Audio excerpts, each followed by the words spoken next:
Spring from Market News. Do you have any feeling about buying your assets at the current levels, buying mortgages at high levels, buying bonds at high levels? Do you have any thoughts on that?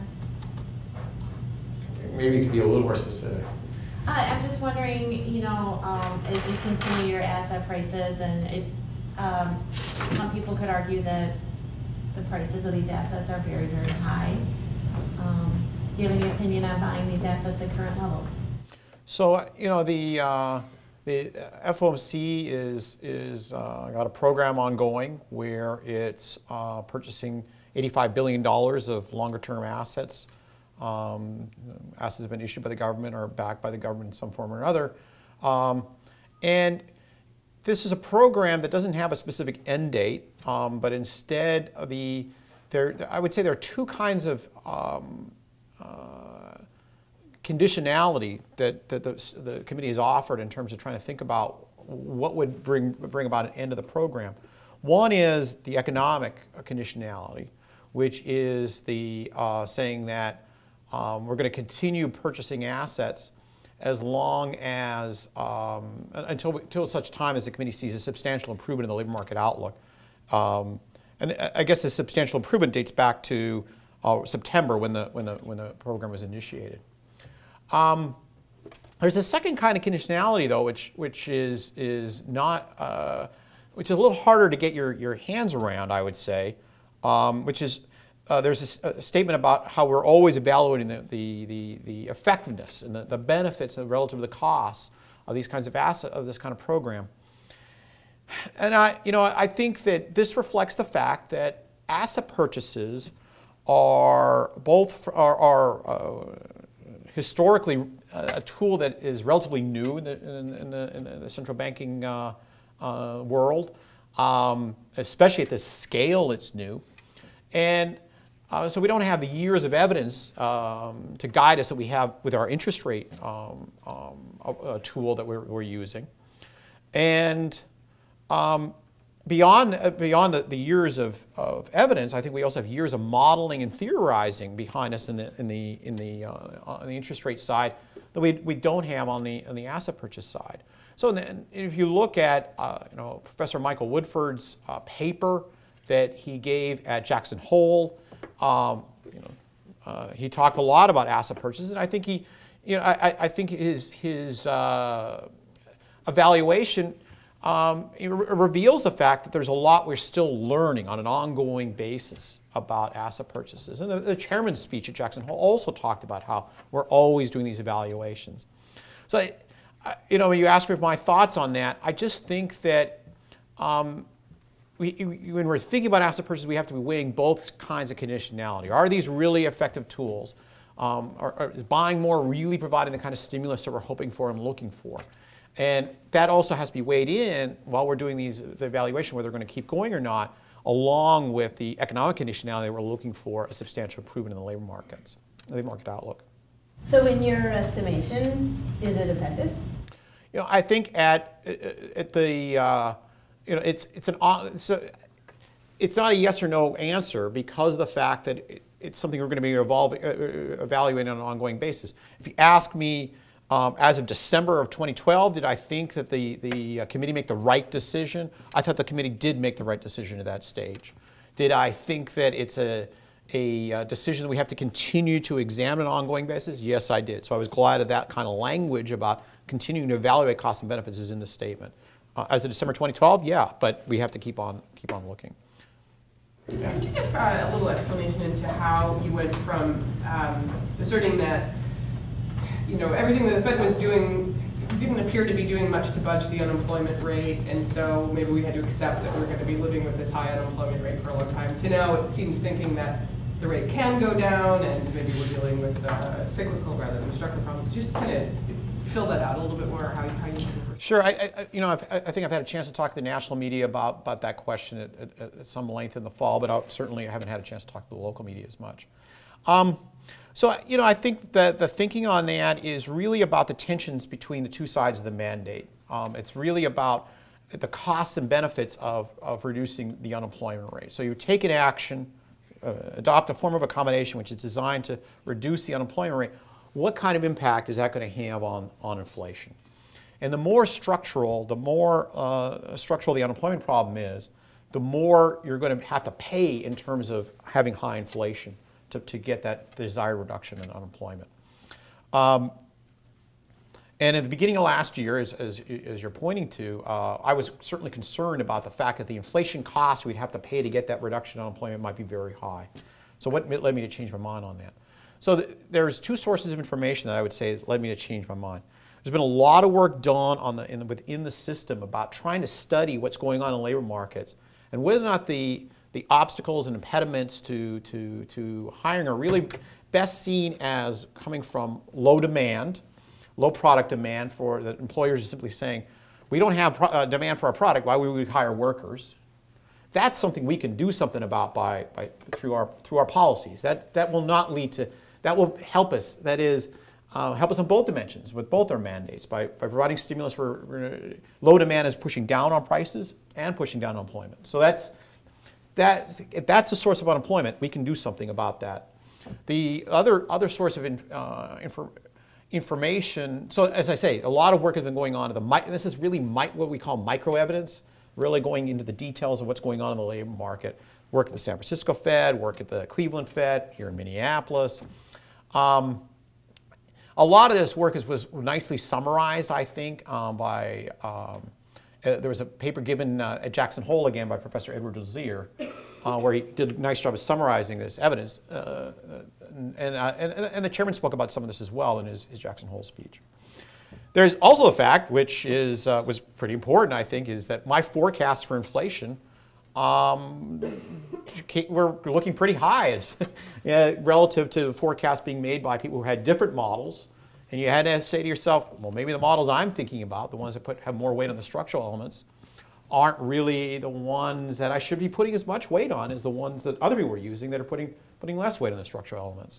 So those are both the kinds of thinking that were important. The final thing I would say that's really critical going forward is, as I talked about this morning in answer to a question from the audience, the thresholds that we have in place provide protection to us as we continue to think about this question versus structural versus cyclical.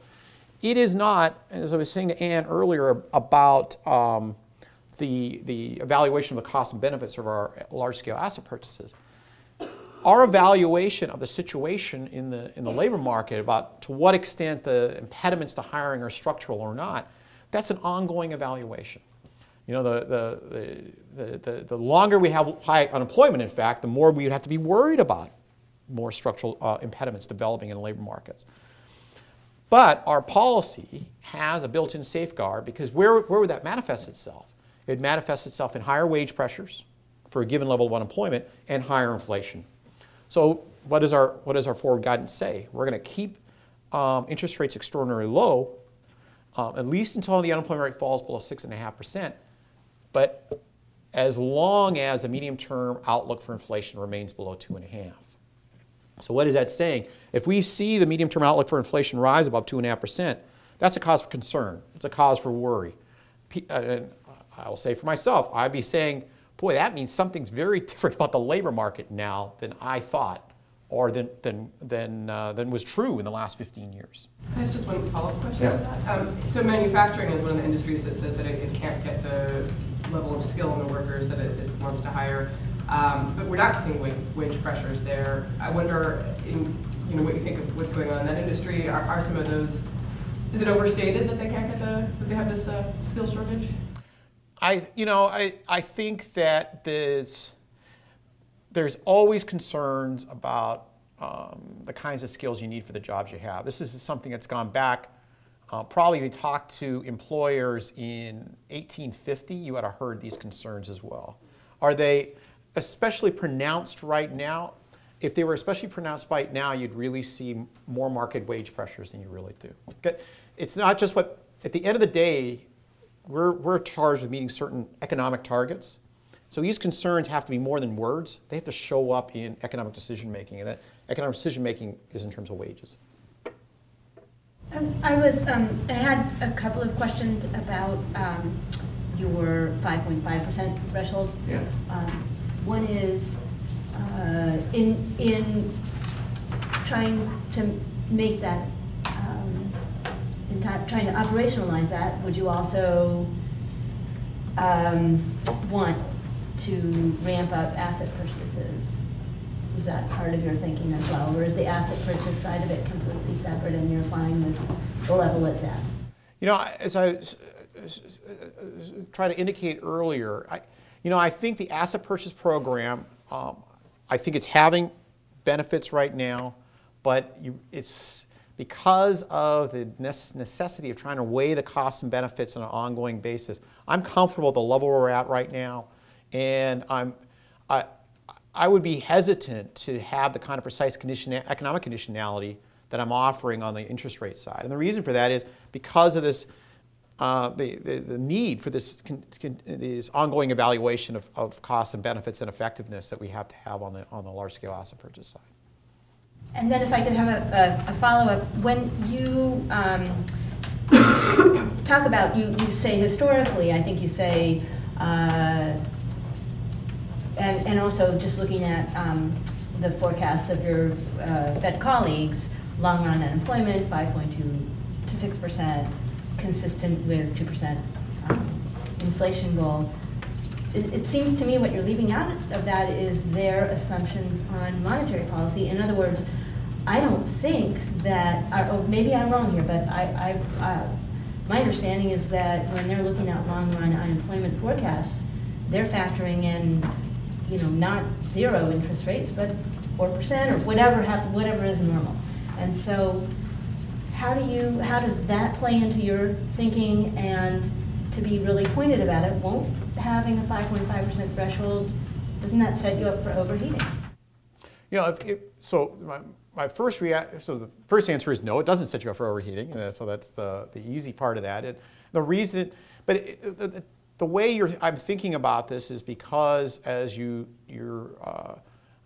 you're thinking about unemployment, there's a certain level of, a certain amount of unemployment in the labor market.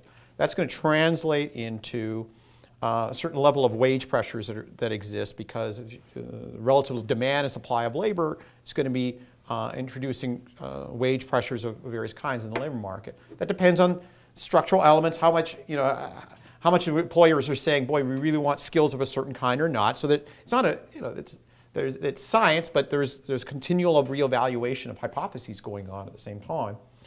But then that translates into a certain level of inflation. But when the Fed is trying to stimulate the economy, it's pushing downward on unemployment and also upward on inflation at the same time. It's the trade-off. The trade-off between inflation and unemployment is not what is being influenced by monetary policy. That is being set by conditions within the labor market, these kinds of structural issues I was talking to Annie about.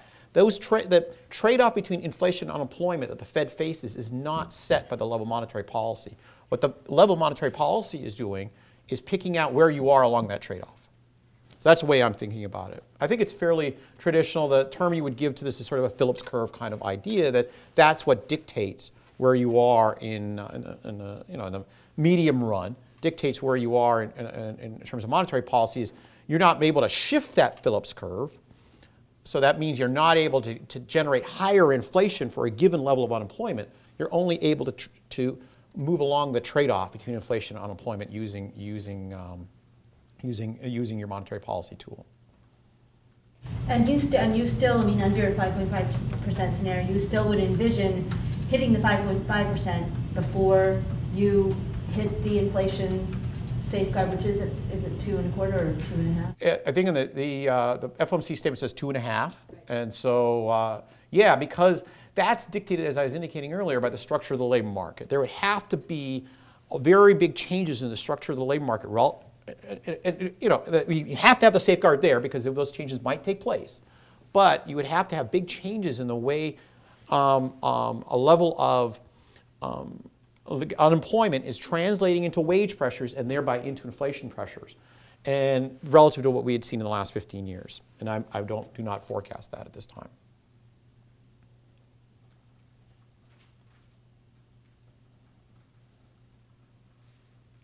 May I return to your Q&A from earlier this morning? I don't think I heard one of your responses right. Maybe my ears are stuff in the plane or something.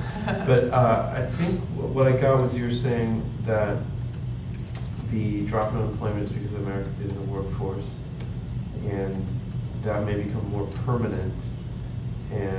But then you were also saying that if more people are coming back in, then that's going to keep pushing down on wages, so that's good news from an inflation standpoint. Did I mix those things up, or did I? Well, I think my answer was confusing, because I think the situation is confusing about what's going to happen in the longer run. I think the safest way to clarify that answer as best I can is that I continue to see unemployment to decline over the next 2 years and ongoing. But what I remain uncertain about is the long-run level of the employment to population ratio, and what labor force participation will be doing going forward. I think that's much less clear to me.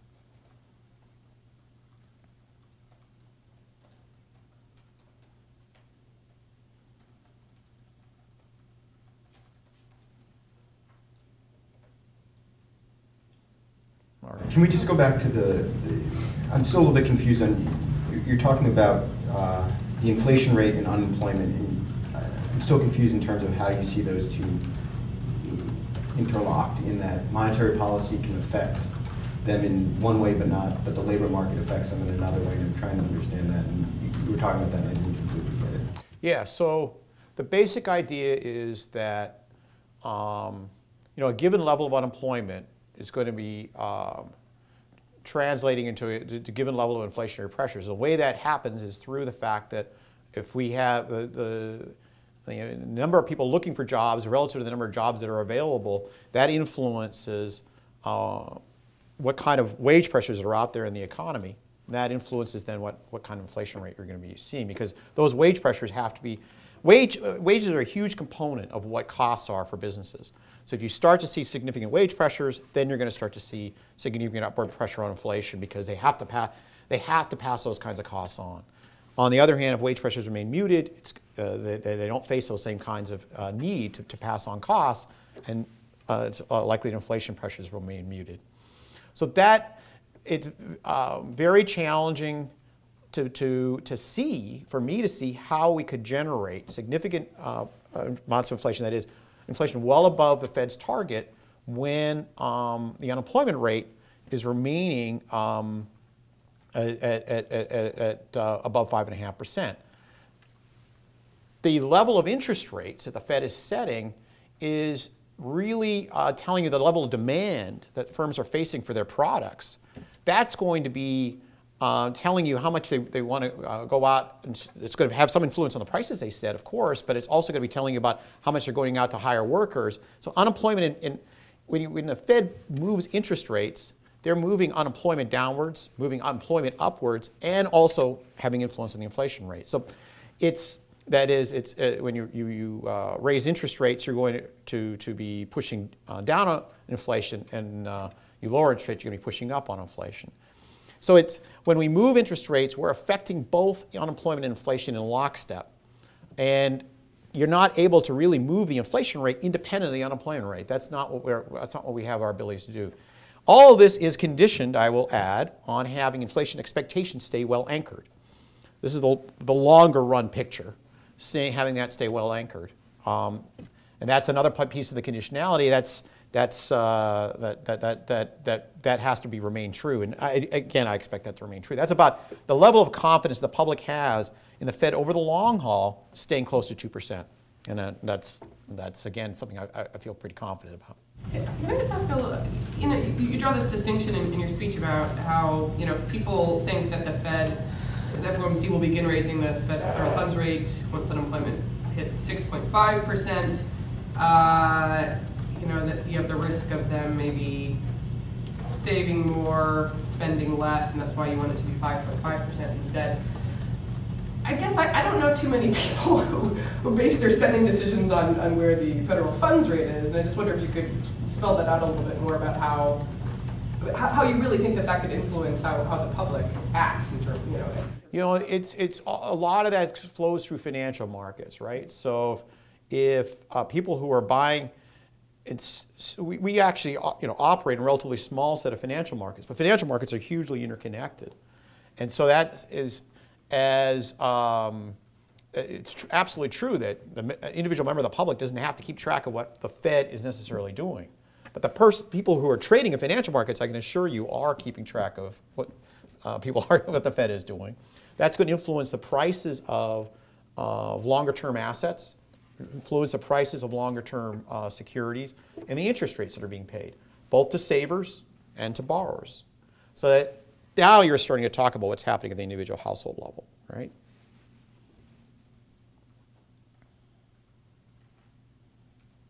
But I'll add on to that briefly, which is I think it is important to say, I admit that the individual household is probably not keeping track of the exact numbers of 6.5 or 5.5, but I do think it's important for the public to know that the Fed is going to stay in an accommodative stance until the economy is much closer to being what one might consider normal. And I think at 6.5% unemployment, I think that would still be too high to be considered normal, both relative to what we've experienced historically and what our long-run forecasts are. So I think that conveying that to the public is very important. And that general sense of having accommodative monetary policy in place, I think that does, they might not know the details, but having that, I think, would be important for households to know as well.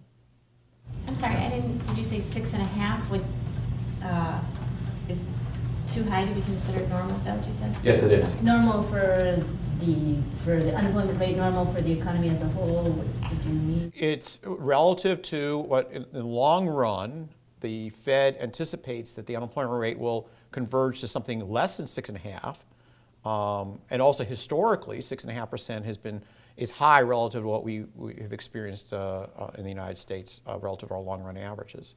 So both of you look historically and to the FOMC's forecast of the future, 6.5 is, I think, too high to be considered normal. It seems like you're now taking issue with what the FOMC is telegraphing in terms of the numbers that it has to hit in order for things to change. For a while, you were really feeling like they weren't communicating enough about what the targets were. Do you feel like that has been a successful change? I'm very pleased with the adoption of thresholds in the December language. I think that having more precise about this language, about what we're trying to achieve through our policy is extremely beneficial. Let me give. I talked a little bit of this in my speech, but I'll go back over it again because I think it is a really critical aspect of the policy, independent of what numbers are chosen. I think that suppose an adverse shock were to hit the economy in 2013, a shock that would. Right now, I'm forecasting unemployment to be 7.5% by the end of the year. Suppose instead we're 8.5% by the end of 2013. At that point, automatically, we don't have to change the language in the statement at all. People would be anticipating, boy, it's going to take longer to get to 6.5%, which is the threshold that's now in the statement. And automatically they would say, boy, the Fed's policy is going to be staying lower for longer as a result. So you're automatically getting easier policy in response to an adverse shock, which is what you want to see happen. And the Fed doesn't have to do anything to make this happen. Now, that's on the downside. I actually think the benefits on the tightening side are even more pronounced. So here's what I mean by that. Suppose that unemployment were to fall more rapidly than I anticipate, and inflation were to rise more than I anticipate in 2013.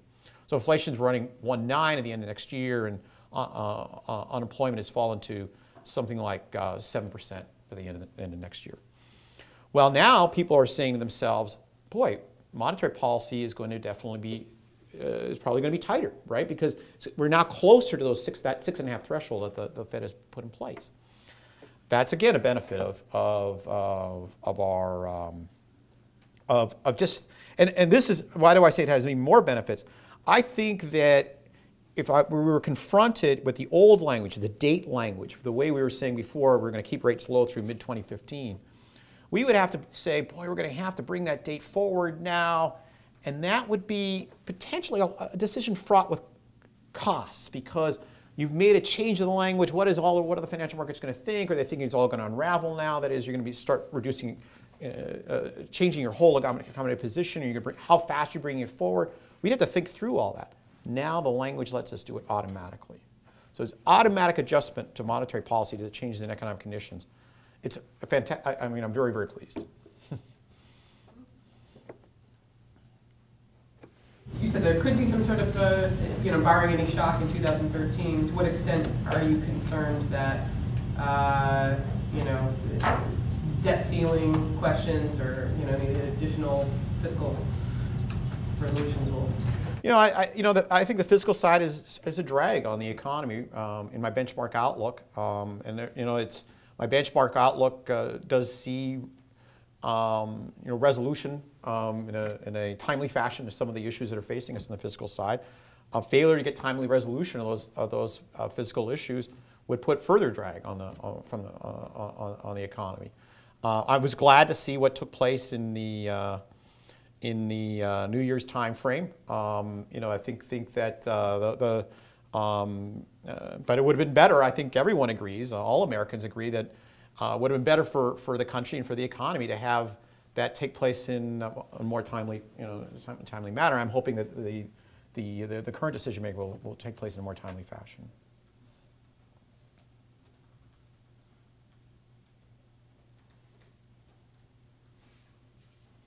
Could you add to that maybe just a little bit about should that not occur, what would be at stake? Oh, so I'll talk specifically about what's in sequestration, in terms of the budget cuts that are in place. I think if those were fully implemented for 2013, I think that would shave about 50 basis points off my growth forecast. Whereas if the full cliff, with all the tax law changes that were supposed to take place from 2012 to 2013, the CBO forecast, we could have been in recession in the first half of the year, and that was definitely a fear that actually their forecast was we would be in recession in the first half of the year if all those changes had taken place. And they're not going to because of the legislation that was passed in the early part of the new year. So right now, I think if we had the full effect of sequestration, as I said, I think it would shave about 50 basis points off my growth forecast for 2013. What if it was worse, though? I mean, there was a story in Politico that ran yesterday, saying that the Republicans in the House are looking at a shutdown and a default. Yeah, I haven't thought through all those potential political considerations at this stage. So the public affairs guys move to the front. That means last question. One more. Ann? I guess you say you're very pleased about adopting the threshold policy, but you think it should be 5.5, not 6.5? Are you, continuing to make that case, and do you make that case so strongly that if you had a vote, would you be dissenting? I mean, how strong is your conviction? Yeah, that's those are tough decisions, which fortunately I don't have to face for a year. But it's certainly the things I say in public are not different from the things I say in private to my colleagues, and so the case that I'm making publicly to the people of Golden Valley this morning, and then through you more nationally, those are things I'll be saying to my colleagues, and it's a committee. The dialogue continues, and we'll see how that proceeds over the course of the year.